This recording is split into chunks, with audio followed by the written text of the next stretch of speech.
Hello students, all of you are most welcome. आज का जो हमारा टॉपिक है वह क्लास 9 बी हाइव का सेकंड पोएम है जिसका नाम है विंड। जैसा कि आप स्क्रीन पर इस समय देख पा रहे हैं, इस पोएम को लिखा है बेसिकली यह पोएम तमिल में लिखा गया है, जिसको एक तमिल पोएट सुब्रमण्या भारती ने लिखा है, लेकिन इसको इंग्लिश में ट्रांसलेट किया गया है A.K. रामानुजन द्वारा, जो कि कन्नड़ और इंग्लिश के एक जाने माने फेमस पोएट हैं।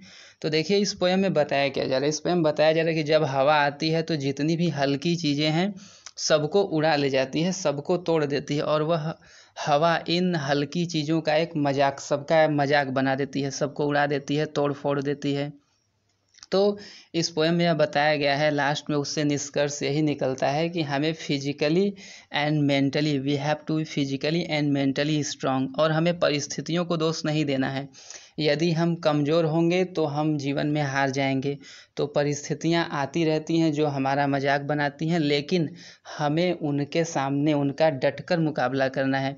यदि हम मेंटली और फिजिकली स्ट्रांग हैं तो कुछ भी कंडीशन आए हम उसका अच्छे से सामना कर सकते हैं और अपने जीवन में सफल हो सकते हैं। तो ये जो पोयम है विंड, इसके माध्यम से यहाँ पर यही इस बात को बताया गया है। यहाँ पर एक लेसन बताया जा रहा है इस तरीके का कि हमें स्ट्रांग होना है। यदि हम स्ट्रांग हैं तो कोई भी परिस्थिति हमें डिगा नहीं सकती है। हम अपने रास्ते पर चलते जाएंगे और जीवन में सफल हो जाएंगे। तो आइए देखते हैं कि पोयम किस प्रकार से स्टार्ट होता है।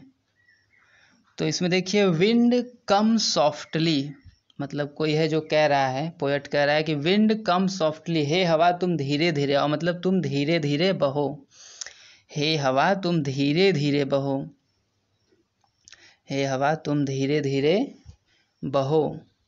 Don't break the shutters of the window, don't break the shutters of the window. Shutters of the window मतलब खिड़कियों के पल्ले। हे हवा तुम धीरे धीरे बहो और आओ, और खिड़कियों के पल्ले मत तोड़ो। डोंट ब्रेक मतलब मत तोड़ो, तुम खिड़कियों के पल्ले मत तोड़ो। Don't scatter the papers, scatters का मतलब होता है देखिए बिखेर देना। तो तुम पेपर्स, जो भी कागज रखे हुए हैं उनको मत बिखेरो। Don't throw down the books on the shelf, shelf का मतलब है जो दीवार में अलमारी बनी होती है। तो जो सेल्फ पर जो पुस्तकें रखी हुई हैं, जो अलमारी में पुस्तकें रखी हुई हैं, उसको तुम मत फेंको। थ्रो डाउन का मतलब है नीचे फेंक देना। तो हे हवा, जो अलमारी पर पुस्तकें रखी हुई हैं उनको तुम नीचे मत फेंको। There look what you did, देखिए डिड जो है डू का सेकेंड फॉर्म है, मतलब पास्ट इंडेफिनिट टेंस है। There look what you did, देखो तुमने क्या किया। लुक वाट यू डिड, देखो तुमने क्या किया। You threw them all down, throw का सेकेंड फॉर्म है threw. You threw them all down, तुमने सबको नीचे फेंक दिया। You tore the pages of the books, tore is the second form of tear, TEAR, tear मतलब फाड़ना, तो टोर पास्ट इंडेफिनिट हो गया। You tore the pages of the books, तुमने पुस्तकों के पन्ने फाड़ दिए, तुमने पुस्तकों के पन्ने फाड़ दिए। You brought rain again, bring का सेकेंड फॉर्म यहाँ ब्रॉट है, तो यू ब्रॉट रेन अगेन, तुम बारिश फिर लाए, मतलब तुमने बारिश लाया, दोबारा तुम बारिश ले आए। हवा के साथ साथ बारिश भी आ गई। फिर देखिए क्या है आगे। You are very clever at poking fun at weaklings, देखिए यहाँ पर है you are very clever at poking fun at weaklings. यहाँ वीकलिंग्स का मतलब है कमज़ोर, कमज़ोर लोग या कमज़ोर वस्तुएं। पोक फन का मतलब है मेक फन ऑफ, का मजाक उड़ाना, मतलब कि तुम कमज़ोर वस्तुओं का मजाक उड़ा रही हो। हे हवा, तुम कमज़ोर वस्तुओं का मजाक उड़ा रहे हो, मतलब उनका मजाक बना रहे हो जो कमज़ोर है, क्योंकि तुम्हारे हवा में सब उड़ जाते हैं। फिर देखिए इसी तरीके से जीवन में बताया गया, यदि आप कमज़ोर हैं तो आपका भी मजाक बनेगा, इसलिए अपने आप को स्ट्रांग रखिए। ये message, the message is being given in this lesson that we have to make our self strong. नहीं तो लोग हमारा मजाक बनाते हैं, ज़िंदगी में हम मजाक रह जाते हैं, तो हमें अपने आप को स्ट्रांग बनाना है। फ्रेल क्रम्बलिंग हाउसेज, फ्रेल का मतलब होता है कमज़ोर, कमज़ोर जो तुरंत टूट जाए। क्रम्बल, क्रम्बल का मतलब है ब्रेक इनटू पीसेज, मतलब टुकड़ों में टूटते हुए। तो कमज़ोर टुकड़ों में टूटते हुए, हाउसेज मतलब घर, क्रम्बलिंग डोर्स मतलब टूटते हुए दरवाजे, और क्रम्बलिंग राफ्टर, राफ्टर का मतलब बल्ली या धरन जो बड़ा सा लकड़ी होता है, जैसे छप्पर या कच्चे घर हैं तो उनको छत को सपोर्ट देने के लिए जो बड़ी लकड़ी है, दैट इज कॉल्ड राफ्टर्स। फिर आगे देखते हैं क्रम्बलिंग वुड, वुड माने लकड़ी, तो क्रम्बलिंग वुड तो टूटती हुई लकड़ियाँ, मतलब कि जो कमज़ोर हैं। तो क्रम्बल का मतलब है टूट जाना। क्रम्बलिंग बॉडीज, टूटते हुए शरीर का मतलब यहाँ पर उड़ते हुए बिखरते हुए हो जाएगा। क्रम्बलिंग लाइफ्स, देखिए क्रम्बलिंग लाइफ्स का मतलब है जीवन, जैसे टूटते हुए जीवन, मतलब घर मकान गिर जाते हैं, सब कुछ उड़ जाता है, तो एक तरीके से हमारा जीवन भी टूट जाता है। जो कमज़ोर लोग होते हैं, जो परिस्थितियों का सामना नहीं कर पाते, मतलब वो भी टूट रहे हैं, ये मैसेज दिया जा रहा है इस पोयम के माध्यम से। फिर है क्रम्बलिंग हार्ट्स, और देखिए ये है हार्ट, इसको कई लोग हर्ट पढ़ते हैं, लेकिन जो सही इसका प्रोनाउंसिएशन है दैट इज़ हार्ट्स, हार्ट। तो क्रम्बलिंग हार्ट मतलब टूटते हुए कमज़ोर हृदय जो है वो भी टूट जा रहे हैं, मतलब जो भी कमज़ोर है हमारा जीवन, यदि हम मस्तिष्क, हमारे मानसिक रूप से हम कमज़ोर हैं तो कोई भी हमारे सामने कठिन परिस्थिति आती है हम उसमें टूट जाते हैं। तो जैसे हवा एक सिंबल है, हमारे सामने जो भी हमारे जीवन में जो भी चैलेंजेस, चुनौतियाँ we face, whatever challenges in our life, तो एक हवा को एक सिम्बलाइज किया गया है उन जो कठिन परिस्थितियों के रूप में हवा है, कि हवा आती है तो सब जो कमज़ोर चीज़ें हैं वो उड़ जाती हैं, टूट जाती हैं। तो उसी तरीके से जो व्यक्ति कमज़ोर होता है वो भी कठिन परिस्थितियों के सामने बिखर जाता है, जैसे हवा सबको बिखेर रही है। The wind god winnows and crushes them all, wind God मतलब जो हवा रूपी देव हैं, देवता हैं। विनो, विनो का मतलब देखिए हिंदी में अर्थ होता है ओसाना, मतलब कोई भी जैसे अनाज होता है उसमें घास फूस होते हैं तो हवा में उसको ले जाते हैं, ओसाते हैं, तो उसमें क्या है कि जो घास फूस भूसे होते हैं वो अलग हो जाते हैं और जो अनाज होता है वो हमारे पास गिर जाता है। तो मतलब जो भी भारी चीज़ें होती हैं वो पास में रह जाती हैं और जो हल्की चीज़ें होती हैं वो उड़ जाती हैं। एंड क्रसेज दिम ऑल, जो विंड गॉड हैं, जो जो पवन देव हैं, वायुदेव हैं, तो वह क्या करते हैं कि क्रसेज दिम ऑल, सबको कुचल देते हैं, सबको बहा ले जाते हैं और सबको कुचल देते हैं।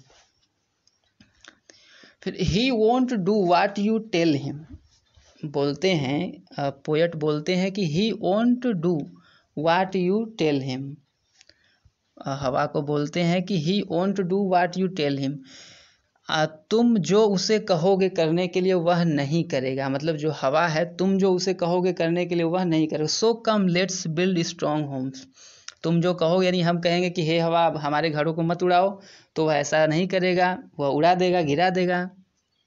तो लेट्स बिल्ड स्ट्रॉन्ग होम्स, तो पोएट कहते हैं कि आओ हम मजबूत घर बनाएं। लेट्स बिल्ड स्ट्रॉन्ग होम्स, आओ हम मजबूत घर बनाएं।